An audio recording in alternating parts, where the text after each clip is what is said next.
안녕하세요. 여러분 종합소득세 신고 방법이 궁금하셔서 이 영상을 보고 계실 텐데 잘 오셨습니다. 제가 종합소득세 신고가 어떤 건지 어떻게 하는 건지 확실하게 정리를 해드릴게요. 참고로 인터넷에 뭐 여러 가지 정보들이 있는데 종합소득세 신고를 어떻게 하는 거다라는 여러 가지 정보들이 있는데 어, 다른 분들 중에 아마 모든 경우에 종합소득세 신고 방법을 다 할 수 있게 이렇게 정리해 놓은 게 아마 거의 없을 거예요. 왜냐하면 종합소득세는 여러 가지 소득에 대해서 신고를 하는 거고, 그리고 그 중에서 특히 사업소득을 신고할 때는 이제 장부로 신고할 수도 있고 추계로 신고할 수도 있고 그런데 특히 장부가 필요하거든요. 근데 이제 이런 장부까지 준비해가지고 신고 방법을 다 정리한 경우가 제가 알기로는 없습니다. 그래서 여러분 이것저것 보시면 더 헷갈리실 거예요. 그냥 제가 오늘 정리해드리는 이 영상을 끝까지 보시면 아, 종합소득세 신고가 이런 거구나 라고 완벽하게 이해하실 수 있을 거예요. 그런 목표를 가지고 오늘 영상을 만든 거니까. 그리고 오늘 영상은 정말 초보자분들을 위해서 아주 기본적인 개념부터 정리를 한 거니까 이 영상을 보시면 다 이해를 하실 수 있을 겁니다.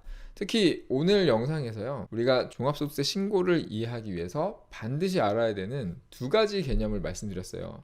그 첫 번째가 뭐냐면 소득의 종류입니다. 종합소득세는 말 그대로 여러 가지 소득을 종합해서 세금을 내는 거기 때문에 소득의 종류를 모르면 종합소득세를 알 수가 없어요. 그래서 소득의 종류를 먼저 아셔야 되고요. 그 다음에 이제 그 중에서 사업소득을 계산하는 게 좀 복잡해요. 우리가 세무사를 쓰는 이유가 바로 이 사업소득을 계산하는 방법 때문인 경우가 대부분이거든요. 그래서 사업소득을 계산하는 방법이 네 가지가 있는데 그 네 가지가 어떤 건지, 이렇게 첫 번째 소득의 종류, 그 다음에 두 번째 사업소득을 계산하는 방법, 이 두 가지 개념을 오늘 영상에서 설명드리고 그 다음에 종합소득세 신고를 어떻게 하는 건지 이제 정리를 해드릴 거니까 그거까지 보시면 필요한 것만, 그때는 이제 필요한 것만 보시면 여러분 종합소득세 신고 누구든지 하실 수 있고, 뭐 맡기더라도 뭐 이 정도는 좀 알고 있어야 세무대리인하고 대화도 되니까요.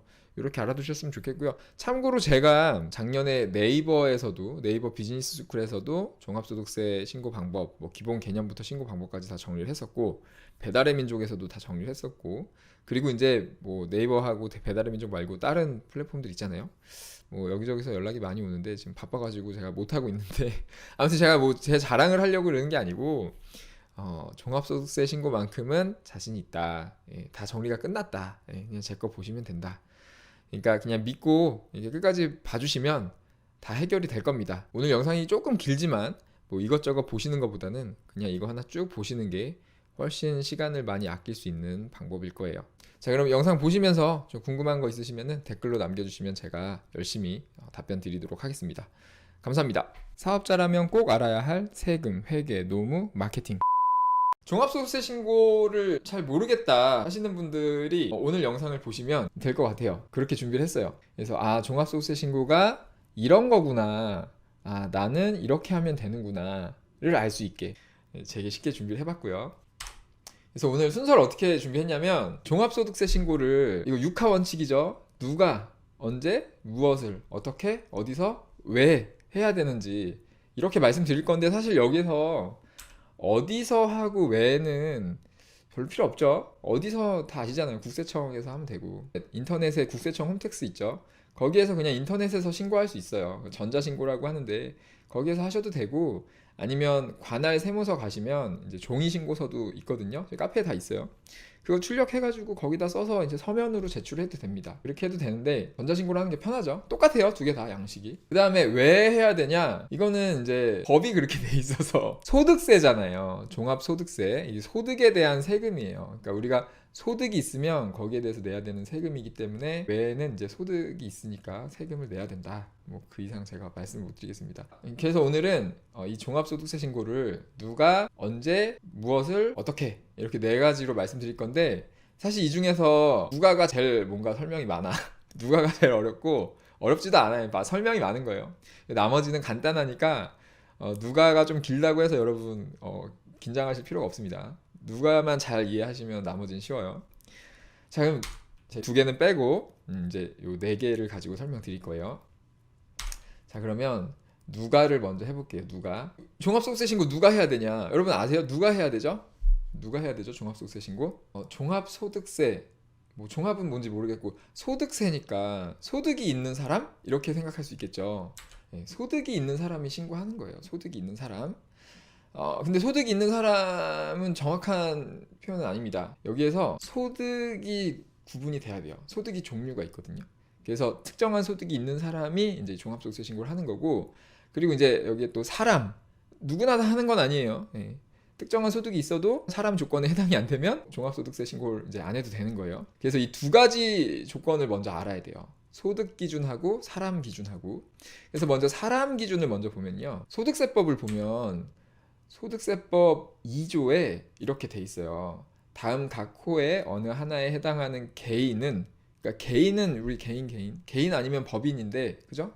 개인 아니면 법인이니까 이제 우리 다 해당되는 거예요.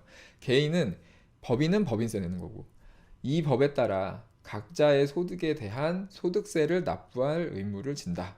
그래서 1번 거주자.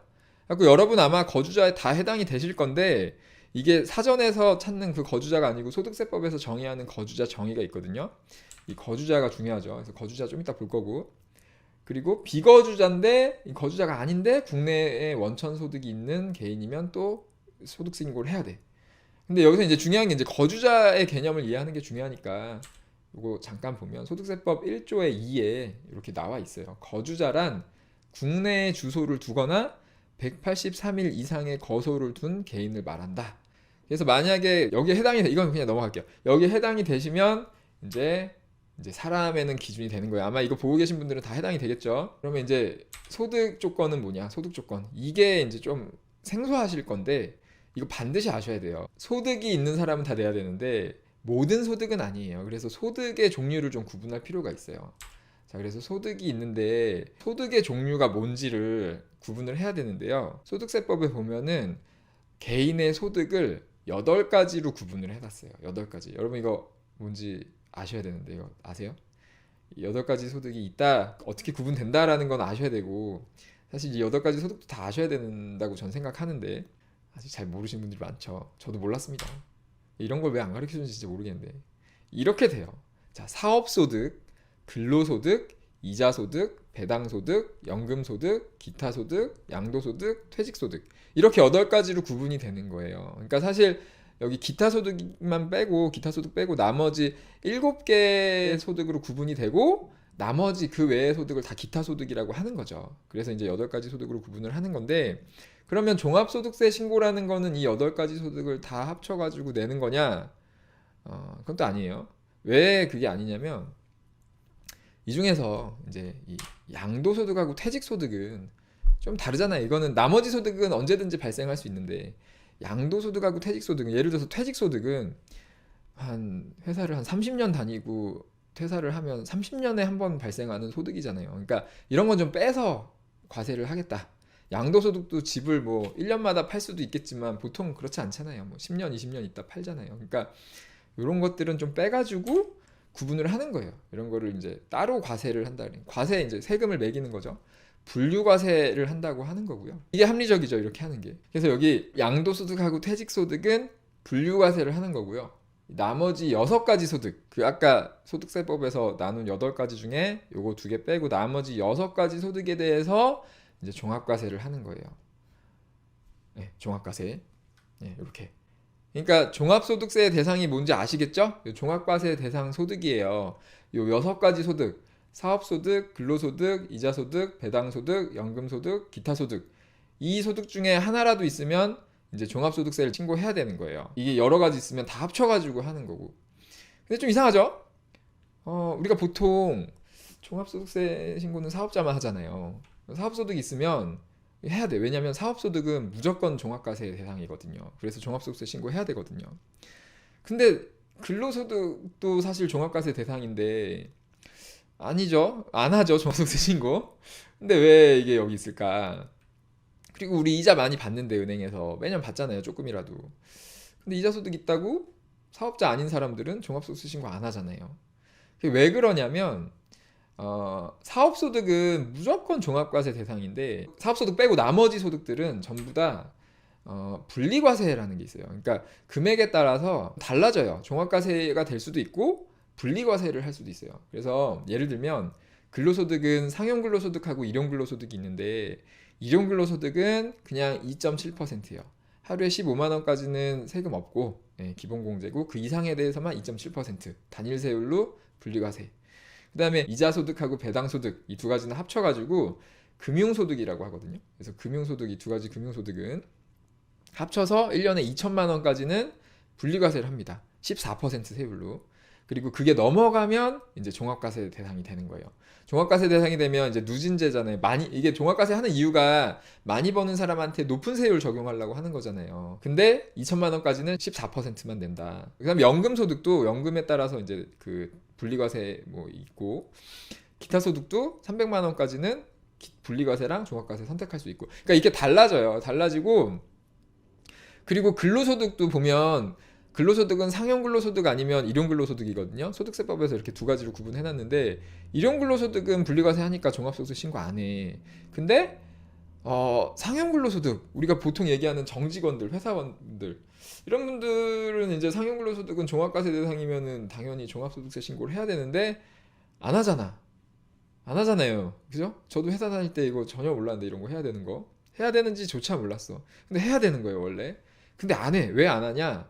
그 직장인들의 종합소득세 신고를 사업자들이 다 해주고 있기 때문이에요. 예. 우리 그거 해주는 게 바로 그 연말정산이죠. 연말정산이 이제 종합소득세 신고 해주는 거라고 생각해도 돼요. 예, 그렇게 이해하시면 됩니다. 그래서 이제 회사 다니시는 분들은 회사에서 다 해주는 거죠. 그래서 만약에 근로소득만 있다 그러면 그 근로소득자의 종합소득세 신고 의무가 그걸로 끝나거든요. 연말정산으로 다 정산이 끝나는 거기 때문에 종합소득세 신고를 안 해도 되는데 근데 만약에 회사를 다니면서 이제 회사에서 연말정산을 해주는데 다른 소득이 있다 그러면 그건 또 하셔야 돼요. 당연히 같이 하셔야 되고 다시 하셔야 돼요. 연말정산 아무 소용이 없어요. 그리고 근로소득만 있는 분들도 홈택스 들어가서 다시 할 수 있거든요. 들어가면 회사에서 신고한 게 다 조회가 되기 때문에 간단하게 신고할 수 있어서 한번 해보셔도 좋을 것 같아요. 하여튼 그래서 누가를 아직도 얘기하고 있는데 제가 누가가 어려울 거라 그랬죠. 그러니까 어렵진 않죠. 누가가 양이 많아요 지금. 좀 요 개념을 아셔야 종합소득세를 얘기할 수 있기 때문에 지금 이거를 좀 자세하게 설명드리는 거예요. 그래서 지금 누가 해야 되냐면 그러니까 종합소득세 신고를 누가 해야 되냐면 여기 있는 이제 종합과세 대상인 사람이 해야 되는데 참고로 지금 이렇게 정리한 김에 이 개인 소득의 과세 방식이 지금 종합과세, 분류과세, 분리과세 이렇게 세 가지 말씀드렸잖아요. 근데 이거 말고 또 한 가지 더 있거든요. 이거 우리가 좋아하는 비과세. 이렇게 네 가지가 있다. 예. 소득을 과세하는 방식이 이렇게 네 가지가 있다라는 거 그냥 알아두시고요. 이렇게 구분해 두세요. 이 용어를 한번 이렇게 정리를 해놓으면 세금이 되게 쉬워요. 근데 이런 걸 정리를 안 해놓으면 나중에 분리과세, 분류과세, 비과세 뭐가 뭔지 잘 모르잖아요. 그러니까 이렇게 정리를 한번 해두시고요. 어쨌든 오늘 중요한 거는 이거 모르셔도 되고 누가 해야 되냐 종합소득세 신고를 요거죠. 요 6가지 소득, 종합과세 대상 소득 6가지 소득이 있는 사람이 해야 되는데 그 사람은 아까 거주자 6가지 소득이 있는 거주자가 종합소득세 신고를 하는 거다. 아시겠죠? 자, 누가 끝났습니다. 이제 금방 끝낼 수 있어요. 거의 다 왔어 이제. 자, 그럼 언제 해야 되냐? 종합소득세 신고 언제 해야 되냐? 다 아시잖아 이거. 지금 이번 달에 해야 되잖아. 매년 5월 달에. 그래서 지금 제가 이거 하고 있는 거 아니에요. 매년 5월 달에 하면 된다. 매년 5월 달에 하는데 대신에 성실 신고 확인 대상자는 6월 달에 해요. 6월 달에 하면 되고. 요거는 해당되시는 분들은 해당되시는 분들은 잘 아실 거니까 넘어가고. 자, 언제 끝났습니다. 자, 그럼 무엇을 또 뭐 아까 다 했잖아요. 이거 6가지 소득. 그죠? 사업소득, 근로소득, 이자소득, 배당소득, 연금소득, 기타소득 이 6가지 소득을 하는데 이 6가지 소득에 대한 세금 신고를 하는 거예요. 종합소득세 신고를 하는 거는 뭐 더 이상 뭐가 없어. 이거 하는 건데 대신에 이 소득은 계속 나오잖아. 뭐 사업하면 계속 소득이 발생하잖아요. 월급도 계속 나오잖아요. 한 달에 한 번씩. 그러면 이거를 기간을 정해야겠죠? 그래서 과세 기간이라는 것도 우리가 세금을 알려면 알아둬야 되겠죠. 과세 기간이라는 용어, 과세를 하는 기간이 있어요. 근데 종합소득세의 과세 기간은 1월에서 12월이다. 이렇게 알아두시면 돼요. 그래서 매년 1월에서 12월에 발생한 이 6가지의 소득을 다 합쳐가지고 내년 5월 달에 신고를 하는 거예요. 자, 무엇을 끝났습니다. 어떻게도 뭐 어떻게는 약간 있는데 어떻게도 금방 끝나요. 자, 어떻게 신고하는 거는 사실 제가 다 정리해 놨거든요. 그래서 처음에 그것만 그냥 알려드리려고 그랬는데 여기에서도 약간 좀 필요한 개념이 좀 이해를 하셔야 될 개념이 있는 것 같아가지고 다시 요 6가지 소득을 이제 신고하는데 이걸 어떻게 신고하냐? 여기서 뭘 이해하셔야 되냐면 그러니까 종합소득세 신고가 사실 되게 간단하거든요. 근데 종합소득세 신고가 좀 어렵게 느껴지는 이유가 사업소득 때문에 그래요. 왜냐면 이 사업소득하고 이 나머지 소득이 완전히 달라요. 어떤 면에서 완전히 달라요. 완전히 달라. 왜 그러냐면 나머지 소득들은 제가 아까 그랬잖아. 종합소득세 신고하는데 어려울 게 하나도 없다고. 그냥 신고하면 돼요. 안 해봐서 어렵지 한 번만 해보면 너무 쉬워요. 왜 쉽냐면 얘네는 그냥 얼마인지 입력하고 내라는 세금 내면 되거든요. 그게 왜 그렇게 되냐면 이 근로소득, 이자소득, 배당소득, 연금소득, 기타소득 얘네들은 소득이 발생될 때 그 소득이 얼마인지 확정이 돼요. 너무 당연한 얘기라 뭔 소리야 그럴 수도 있는데 이 발생 시 확정이 돼요. 소득이 발생될 때. 그러니까 월급을 내가 300만 원 받기로 했잖아요. 그럼 나한테 300만 원 주는 순간 내 소득은 300만 원 확정이 되는 거야. 너무 당연한 얘기잖아요. 이자 나한테 100만 원 줬어. 100만 원 확정이 되는 거예요, 소득이. 그러니까 내 소득이 얼마인지를 뭐 계산할 필요가 없어요. 그죠? 신고만 하면 돼요. 그러니까 쉽다는 거죠. 근데 사업소득은 어때요? 사업소득은 제가 오늘 한 1,000만 원 팔았어요. 그럼 내 소득은 얼마예요? 내가 순이익. 판 거는 소득이 아니잖아. 팔기 위해서 막 돈을 써야 되잖아요. 그러니까 내가 얼마에 벌었는지를 몰라요. 그래서 얼마에 벌었는지 계산을 해야 돼. 그 계산을 어떻게 하죠, 우리가? 여러분 다 아시죠? 다 아시잖아요, 이거. 이렇게 하잖아요. 매출액에서 비용, 번 거에서 쓴 거 빼면 나머지가 순수익. 그게 사업소득이잖아요. 맞죠? 다 아시는 개념이잖아요. 그러니까 이거를 해야 되기 때문에 사업소득은 신고하기가 어려운 거예요. 왜냐면 내가 사업소득이 얼마인지 신고하려면 내 매출액이 얼마고 내 비용이 얼마고 다 더하고 해가지고 이걸 빼가지고 차액이 얼마다라는 걸 신고해야 되는데 이거를 내 마음대로 하게 해주면 국세청이 세금을 많이 못 걷잖아. 그러니까 국세청이 이거를 기준을 만들어 놨거든요. 그게 좀 어렵죠. 근데 그래서 그걸 설명드리기 전에 요 중요한 용어 하나만 말씀드리면 어, 요 매출 빼기 비용 이거는 이제 우리가 그렇게 쓰면 되는데 세금 얘기할 때는 요 용어를 쓰거든요. 총수익 금액 빼기 필요경비 이게 똑같은 거예요. 우리가 생각하는 그 매출액 빼기 비용하고 이게 소득세법에 정의가 돼 있어요. 이렇게 사업소득이라는 거는 총수익 금액 빼기 필요경비다 이렇게 돼 있어요. 제가 이걸 왜 강조드리냐면 총수익 금액이라는 이 금액이 되게 많은 것들의 기준이 되거든요. 그래서 총수익 금액이 뭔지 알아야 돼, 개념을. 쉽게 생각하면 매출액인데 매출액보단 조금 커요. 왜냐면 총수익 금액이라는 거는 말 그대로 사업장에 들어온 돈, 수익 금액, 들어온 돈을 다 합친 걸 얘기하거든요. 근데 사업장에 들어오는 돈은 매출액 말고도 뭐 저런 거 있잖아요. 정부에서 지원금 받고 막 이런 것들 막 부가세 신고할 때 세액공제 막 10,000원씩 해주고 이런 것도 다 잡아야 돼요. 여기다가 그 막 무슨 세액공제 해주고 이런 거 다 이제 매출액에 더해가지고 총수익 금액이 된단 말이에요. 그러니까 총수익 금액을 기준으로 나중에 이따 얘기할 뭐 간편장부 대상자니 뭐 복식분기 대상자니 단순경 비율 대상자니 성실신고 확인 대상자니 뭐 이런 게 정해진단 말이에요. 그래서 총수익 금액이 뭔지 개념을 아셔야 될 것 같아서 이렇게 말씀드렸고 필요경비는 뭐 비용 쓴 거 다 합친 게 필요경비예요. 그러니까 사업장에서 이게 과세기간이 1년이니까 1월에서 12월 동안 총 들어온 돈 빼기 총 쓴 거 이거를 합친 게 이제 각각 총수익 금액이고 필요경비고 그 두 개의 차이가 사업소득이다. 예. 그래서 사업소득을 구해야 되는데 사업소득을 구하는 방법이 이제 우리가 어떻게 구해요 이거? 총수익금하고 필요경비 우리 다 구하고 있잖아요. 다 여러분 가계부 쓰시잖아요 사업장에 그렇게 구하면 되는데 그러니까 이거를 구하려면 기본적으로 장부를 써야 되는 거예요. 장부.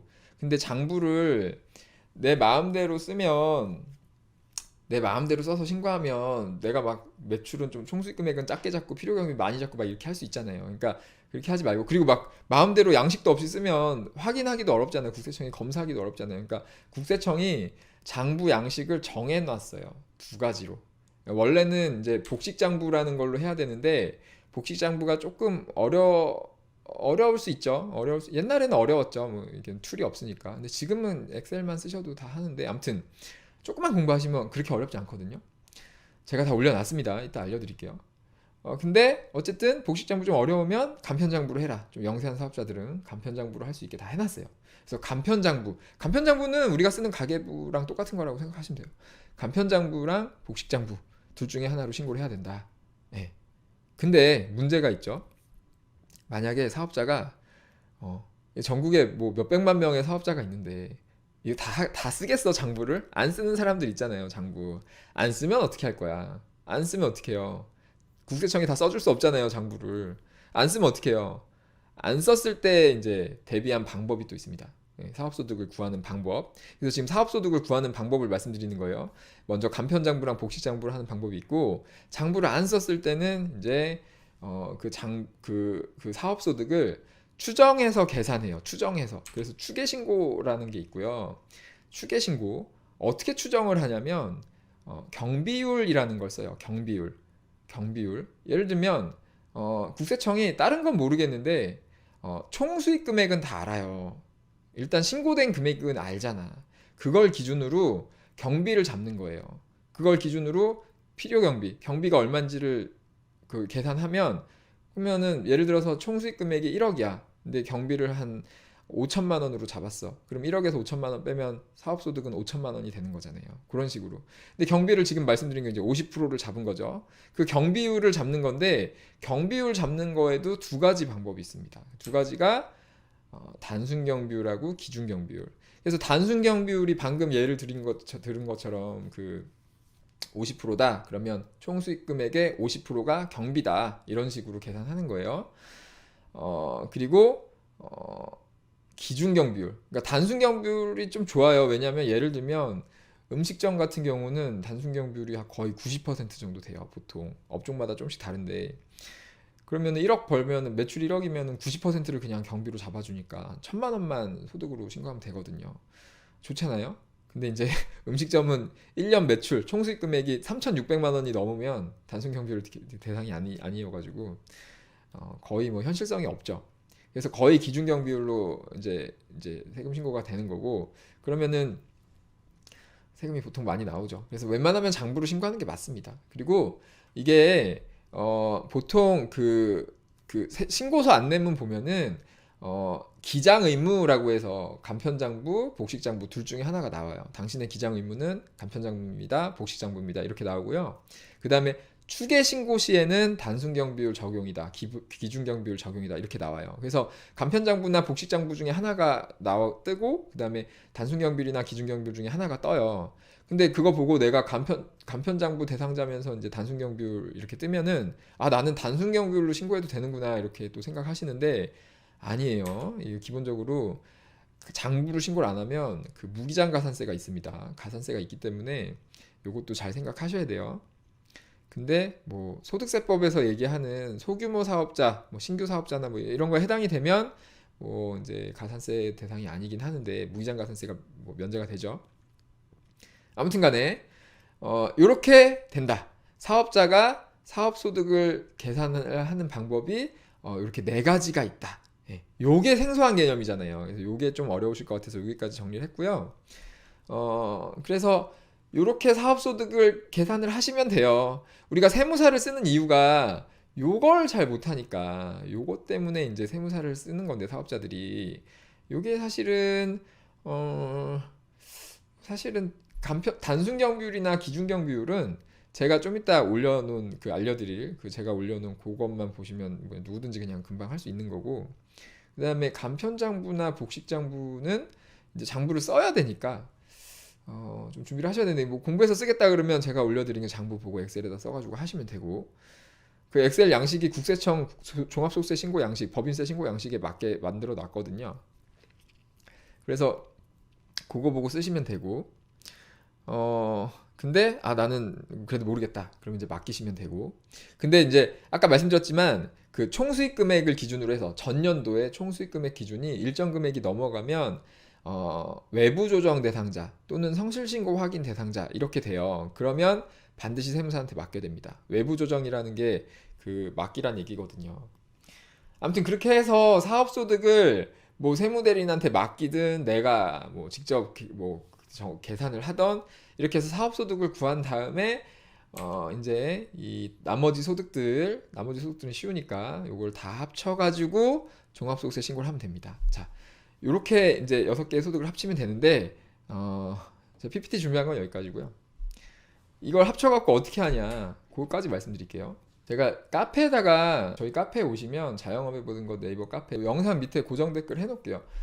여기 오시면 그냥 아무 글이나 들어가시면 맨 위에 이게 총정리 링크가 있어요. 요거 누르시면은 이렇게 정리해 놓은 게 있거든요. 요 페이지에 세금, 회계, 노무, 마케팅 이렇게 4가지 주제로 저희가 다 정리를 해놨거든요. 자, 여기 세금 4-1-A번 여기요. 종합소득세 신고 홈택스 실전 여기 들어가시면 돼요. 여기 들어가시면 일단은 제가 기본적인 개념은 설명드렸는데 사실 이거보다 좀 더 자세히 공부를 하셔야 돼요.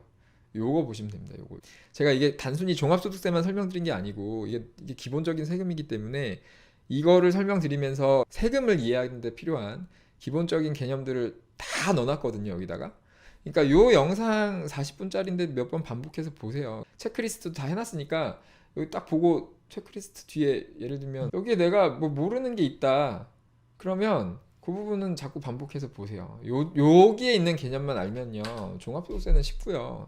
요것만 알면 나머지 세금도 되게 쉬워요. 예. 세금 자꾸 어렵다고 하시는데 이걸 몰라서 그래. 기본 개념을. 그러니까 기본적인 것부터 좀 내 걸로 만들어 놓은 다음에 뭘 해야 그 다음이 되는데 지금 이걸 안 하고 자꾸만 뭘 하시니까 어렵죠. 이거는 몇 년이 지나서 어렵습니다. 이거 저도 처음에 세금이 한 2년 동안 너무 어려웠는데요. 요것만 정리하면은 세금 쉬워요. 다 이해돼요. 요것만 정리하면 무슨 세금이든 요거 보시고 그래서 요걸로 종합소득세 세금에 대한 기본적인 개념은 이해를 하세요. 그 세무대리인한테 맡기시는 분들도 요 정도는 좀 이해를 하셨으면 좋겠고 알고 맡겨야 이게 대화가 되죠. 대화 안 돼요. 이거 모르면. 그런 다음에 이제 홈택스에서 신고하는 과정 그 방법을 제가 이렇게 영상을 하나씩 단계별로 만들어 놨거든요. 들어가시면 일단 요 0번하고 1번을 먼저 보세요. 이 두 개 합쳐서 한 2-30분 돼요. 20 몇 분 될 거예요. 요것만 보시면 종합소득세 신고 이렇게 되는구나 하고 다 될 겁니다. 특히 1번만 그냥 쭉 보시면 이렇게 되는 거구나 하고 이해될 거예요. 무슨 말인지 알 거예요. 그 다음에는 나한테 해당되는 방법으로 신고하는 방법이 여기 있는 거예요. 그냥 하나씩. 그러니까 뭐 예를 들어서 내가 사업소득하고 회사 근로소득이 있다 그러면 그 다음에는 요걸로 하시면 돼요. 여기서 어떻게 입력하는지 다 알려드려서 그대로 입력하고 요걸로 가가지고 내가 입력하면 된다. 내가 간편장부를 신고할 때는 요걸로 하면 된다. 뭐 단순경비 추계 신고를 할 때는 요걸로 하면 된다. 이렇게 하시면 됩니다. 자, 예를 들어서 신고 납부에 종합소득세 들어가요. 그러면 이게 조금 바뀌었는데 제가 올려드린 거랑 근데 이거 뭐 매년 자꾸 바꾸니까 제가 뭐 매년 다시 만들 수도 없고 여기 보시면 이제 일반 신고, 정기 신고 있고 뭐 여기 보면 단순 경비율 신고일 때 정기 신고 있고 일반 신고일 때 정기 신고 있고 근로소득일 때 정기 신고 있고 뭐 이렇게 바뀌었죠. 근데 그냥 싹 무시하고 일반 신고에 정기 신고를 하시면 돼요. 여기 들어가서 하시면 되고 이게 들어가면 뭐 이걸로 들어가면 뭔가 좀 단순하게 뭐 좀 이렇게 뭔가 여기에 맞게 메뉴를 그러니까 선택하는 것만 그렇게 해놓은 건데 그냥 일반 신고로 들어가서 제가 올려놓은 거 보시면서 그대로 선택해서 하시면 똑같아요. 어떻게 하시든.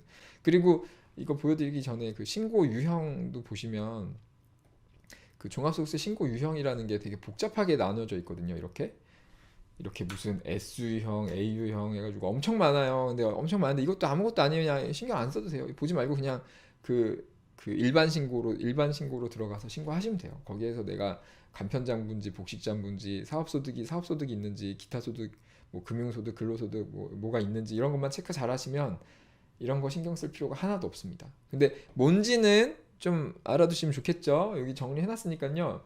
S유형은 성실신고 확인 대상자구나. A유형은 작년에 복식장부를 신고했던 사람.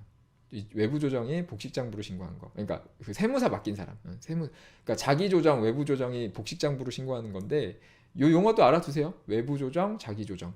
이게 조정 신고, 복식장부로 신고하는 거다라고 생각하시면 됩니다. A유형은 작년에 외부 조정, 그 세무사한테 맡긴 거. B유형은 전년도에 자기 조정, 내가 복식장부로 신고한 사람. 그다음에 C유형은 뭐 복식부기 의무자인데 추계 신고하는 뭐 이렇게 나뉘는 거예요. D유형은 간편장부 대상자 이런 식으로 보시면 알겠죠?